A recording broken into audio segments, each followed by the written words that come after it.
दोस्तों, स्वागत है आपका मेरे YouTube चैनल इंग्लिश बाबू पर। और आज मैं फिर हाजिर हूँ आपके साथ एक नई स्टोरी लेकर। और दोस्तों, आज जो स्टोरी मैं आपके लिए लेकर आया हूँ ये एक शॉर्ट मॉरल स्टोरी है।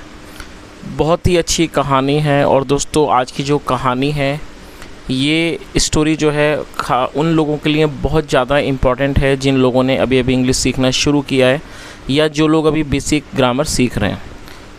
और दोस्तों, आज की इस स्टोरी में आपको कुछ नए इंग्लिश के वर्ड मीनिंग सीखने को मिलेंगे, उनकी करेक्ट प्रोनाउंसिएशन के बारे में पता चलेगा। और हमेशा की तरह जो इसका ग्रामर का पार्ट है उसे बिल्कुल डिटेल में कवर करेंगे, तो एक एक स्ट्रक्चर को आप बड़ी आसानी से सीख पाएंगे। तो चलिए दोस्तों, आज की इस कहानी को हम शुरू करते हैं। और सबसे पहले कहानी का टाइटल देखते हैं। कहानी का टाइटल है एब्सेंट माइंडेड सुशील। क्या मतलब हुआ दोस्तों? एब्सेंट माइंडेड ये एक एडजेक्टिव है जिसका मतलब होता है भुलक्कड़ व्यक्ति। ऐसा व्यक्ति जो अपने ख़यालों में खोया हो, जिसको खोया खोया भी कहा जाता है, जो मतलब कि किसी चीज़ पर ध्यान ना देता हो, और इसको भुलक्कड़ भी कहा जाता है। तो क्या अर्थ हुआ? एब्सेंट माइंडेड सुशील, भुलक्कड़ सुशील। तो दोस्तों, ये आज की इस कहानी का टाइटल है, शीर्षक है। और अब मैं इसे पढ़ना शुरू करता हूँ। आपसे रिक्वेस्ट है कि आप इस कहानी को बिल्कुल ध्यान से सुनें। यदि आज की कहानी में आपको कोई नया शब्द या फिर नया स्ट्रक्चर मिले तो आप उसको नोट करें, और यदि कहानी अच्छी लगे तो लाइक भी ज़रूर करें। तो चलिए इसको शुरू करते हैं। One day Sushil's father gave him a 100 rupee note and asked him to go and buy a packet each of bread and butter। क्या मतलब हुआ? वन डे सुशील फादर गेव हिम। दोस्तों, ये जो वाक्य है ये एक पास्ट इंडेफिनिट का अफर्मेटिव वाक्य है। और जब हम पास्ट इंडेफिनिट में कोई भी अफर्मेटिव का सेंटेंस बनाते हैं तो वहाँ वर्ब की सेकंड फॉर्म का यूज़ किया जाता है। GIVE गिव का मतलब होता है देना, और सेकंड फॉर्म है गेव। आप इसे नोट कर लीजिए, स्पेलिंग है GAVE गेव। वन डे एक दिन, सुशील्स फादर। दोस्तों, यहाँ सुशील के बाद एपिस्ट्रोफी एस है जिसका मतलब होता है का के की। जब हम किसी भी नाम या व्यक्ति के साथ कुछ जोड़ना चाहते हैं तो एपिस्ट्रोफी एस का यूज़ हमें करना होता है। तो सुशील्स फादर का मतलब हुआ कि सुशील के पिता या सुशील के पापा। एक दिन सुशील के पापा ने गेव हिम उसे दिए 100 रुपीज़ नोट, एक 100 रुपये का नोट दिया। And asked him. दोस्तों, आस्क मतलब होता है पूछना। उसके अलावा जब हम किसी व्यक्ति को कोई काम करने को बोलते हैं उसे भी आस्क कहा जाता है। तो यहाँ इसका मतलब पूछना नहीं है, यहाँ इसका मतलब है किसी काम को करने के लिए कहा जा रहा है। तो क्या अर्थ हुआ? एंड आस्क्ड हिम, और उसे कहा, टू गो जाने को, एंड बाय और ख़रीदने को, अ पैकेट एक पैकेट खरीदने को, each of bread and butter मक्खन और ब्रेड का एक एक पैकेट खरीदने को। तो दोस्तों, इस तरह से पूरी लाइन का क्या अर्थ निकला, एक एक शब्द का यहाँ मीनिंग आपको बता रहा हूँ। One day Sushil's father gave him 100 rupee note and asked him to go and buy a packet each of bread and butter. एक दिन सुशील के पिता ने उसे 100 रुपये का नोट दिया और उसे जाने को कहा, और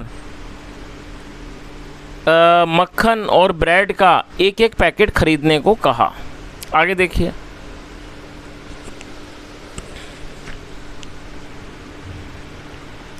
सुशील वॉज डूइंग हिज होमवर्क। दोस्तों, ये जो वाक्य है ये एक पास्ट कॉन्टिन्यूस का सेंटेंस है। पास्ट कॉन्टिन्यूस का अर्थ होता है ऐसे वाक्य जिन वाक्यों की टेल पर रहा था, रही थी, रहे थे जैसे शब्द आते हैं, ऐसे वाक्य पास्ट कॉन्टिन्यूस के वाक्य कहलाते हैं। और दोस्तों, जब हम पास्ट कॉन्टिन्यूस में कोई भी वाक्य बनाएंगे तो याद रखें पास्ट कॉन्टिन्यूस के लिए हमें वॉज या फिर वर्ब का यूज़ करना होता है हेल्पिंग वर्ब के रूप में। अब दोस्तों, आप ये भी नोट कर लीजिए कि कौन सी हेल्पिंग वर्ब किस सब्जेक्ट के साथ प्रयोग की जाएगी। आई ही शी इट और सिंगुलर नाउन के साथ वॉज का यूज़ किया जाता है। वी, यू, दे और प्लूरल नाउन के साथ वर्ब का यूज़ किया जाता है। उसके अलावा दोस्तों वर्ब की फोर्थ फॉर्म लगाई जाती है। वर्ब की फोर्थ फॉर्म का मतलब होता है वर्ब की आईएनजी फॉर्म। तो यहाँ दोस्तों मैंने आपको ये भी बता दिया वॉज या वर्ब किसके साथ आएगा, साथ में वर्ब की फोर्थ फॉर्म का यूज़ हमें करना होगा। तो क्या अर्थ हुआ, सुशील वॉज डूइंग, सुशील कर रहा था, हिज मतलब अपना, हिज होमवर्क, अपना होमवर्क कर रहा था। तो क्या अर्थ हुआ कि सुशील वॉज डूइंग हिज होमवर्क, सुशील अपना होमवर्क कर रहा था। और दोस्तों मैंने भी पास्ट कॉन्टिन्यूस के बारे में समझाया, मैं आपको 2 वाक्य देना चाहूँगा। यदि आप पास्ट कॉन्टिन्यूस का यूज़ सीख गए तो आप उन्हें ज़रूर ट्रांसलेट करें, कमेंट में भी बताएं। नोट कर लीजिए, मैं क्रिकेट खेल रहा था, मैं क्रिकेट खेल रहा था। दूसरा वाक्य है राजू दौड़ रहा था, राजू दौड़ रहा था। दोस्तों दोनों ही पास्ट कॉन्टिन्यूस के वाक्य हैं, दोनों को आप ट्रांसलेट करके कमेंट में ज़रूर बताएं। चलिए आगे देखिए, after completing it he went to the market and bought the necessary things. क्या अर्थ हुआ, आफ्टर कंप्लीटिंग इट। दोस्तों आप इस चीज़ को भी नोट करें कि जब हम इस तरह के शब्दों का प्रयोग करेंगे जैसे कि बिफोर, आफ्टर, विदाउट, फ्रॉम, इनके बाद हमेशा हमें वर्ब की फोर्थ फॉर्म का यूज़ करना होगा। मैं एक बार रिपीट कर देता हूँ, बिफोर, आफ्टर, विदाउट और फ्रॉम, इन 4 शब्दों के बाद जब भी दोस्तों वर्ब का यूज़ करेंगे तब आपको हमेशा फोर्थ फॉर्म का यूज़ करना होगा, जैसा यहाँ पर किया गया है। आफ्टर के बाद फोर्थ फॉर्म लगाई गई है, कंप्लीट का मतलब पूरा करना, और ये फोर्थ फॉर्म है। आफ्टर कंप्लीटिंग इट, उसे पूरा करने के बाद, ही वेंट, और दोस्तों ये पास्ट इंडेफिनिट का ही अफर्मेटिव वाक्य है जहाँ सेकंड फॉर्म लगाते हैं। आफ्टर कंप्लीटिंग इट, उसे पूरा करने के बाद, he went to the market, वह बाज़ार गया, and bought the necessary things. दोस्तों बाय की सेकंड फॉर्म है बॉट, बाय मतलब होता है खरीदना, सेकंड फॉर्म बॉट, स्पेलिंग है BOUGHT, एंड बॉट और खरीदे, द नेसेसरी थिंग्स। दोस्तों नेसेसरी एडजेक्टिव है, आप इसे नोट कर लीजिए। और मेरी हमेशा कोशिश होती है कि हर शब्द के बारे में जो ज़रूरी जानकारी है वो भी मैं आपको प्रोवाइड करूं। जैसे मैं आपको हर बार बताता हूं कि कौन सा नाउन है, कौन सी वर्ब है, कौन सी एडजेक्टिव है।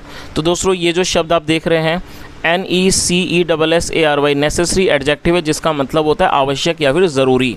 तो क्या अर्थ हुआ, and bought the necessary things, और ज़रूरी या कह सकते हैं आवश्यक वस्तुएं खरीदी। तो इस तरह से पूरी लाइन का क्या अर्थ निकला, आफ्टर कंप्लीटिंग इट, उसे पूरा करने के बाद, he went to the market, वह बाज़ार गया, and bought the necessary things, और ज़रूरी चीज़ें या कह सकते हैं आवश्यक वस्तुएं खरीदी। चलिए आगे देखिए,